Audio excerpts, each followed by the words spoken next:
Okay, so let's take a minute and talk about the group work, the coaching circles that we suggest you to form. From all the elements of the u.lab, the coaching circles are probably the single most important element that helps you to move from concept to practice, from idea to action. And the backbone of the coaching circles is a process called case clinic that we are going to introduce you to in this video. So case clinics allow a group to move through an entire U process in just over an hour.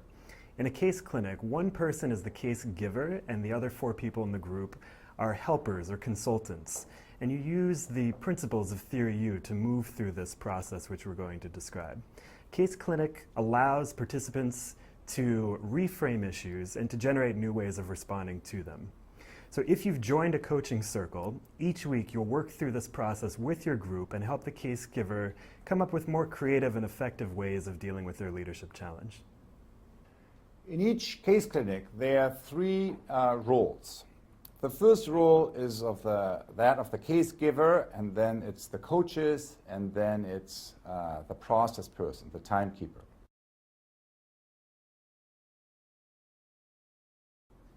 Let's start with the case giver. As a case giver, you basically present a challenge or a situation that fits the following criteria. It's current, concrete, important, you happen to be a key player, it can be presented within 15 minutes to groups of peers, and it could make a big difference for you and for your environment moving forward. Now, most of us work in a way that we have like 2 types of cases that we could present. One is a case that usually in a classroom or in a workshop or in some kind of corporate function you would present to peers and then get some feedback on. And the other case is the real case. The real case you're really dealing with. And why are these 2 cases different? Because if I present to you my real case, this is what happens to me.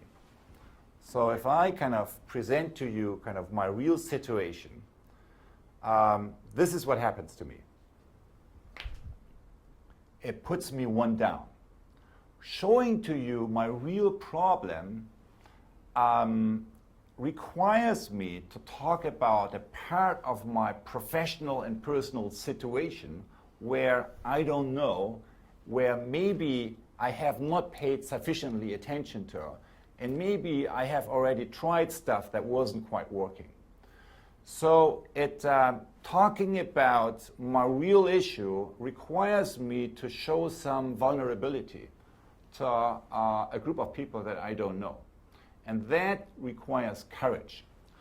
So what we suggest to you is, because each of you in this lab will only have 1 chance, 1 case to present, what we suggest to you is move to case number 2 right away. Because the biggest leverage point that you have to get a real benefit out of the case clinic is to move to case 2, to talk about the real challenge, the real opportunity, your real learning edge that you are dealing with. That's the first role, the case giver. As a coach, basically everyone else in the group is acting as a coach. Your main role is to listen deeply with your mind and heart wide open. Remember in the Theory U introduction, when we talk about the 4 different levels of listening? The case clinic, is a practice field for you to practice your deeper skills of listening, to practice your empathic and your generative listening on level 3 and 4. So that's really what you try to do. In other words, it's total absence of judgment and total absence of any kind of cynicism. And that's really the main role you have. It's also particularly at the beginning, but also overall, you don't want to go in and fix the process. Okay, I hear what you said, and here's how you can fix the situation. So you want to suspend that habit and really kind of move into a more open-minded and open-hearted way of connecting with the situation first before entering the situation. So that's the second role. And the third one is the timekeeper. So one of the coaches, in addition, volunteers for the role of the timekeeper. And as a timekeeper, you basically make sure that you move through the 7 steps of the process more or less within an hour, kind of the time frame that you have been giving to yourself. We have suggested time allocation for each of these steps that you see in the handout that comes with this introduction.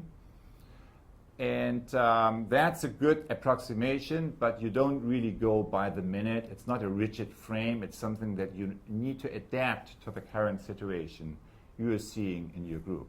But you make sure that within in a 1 hour time frame, the whole process has been going through. So that's basically for the setup. Is there anything else? I think that's it. I think we can move into the instructions and get started. We often do these in person. We've also done them the way that most of you will do them in this course, which is virtually.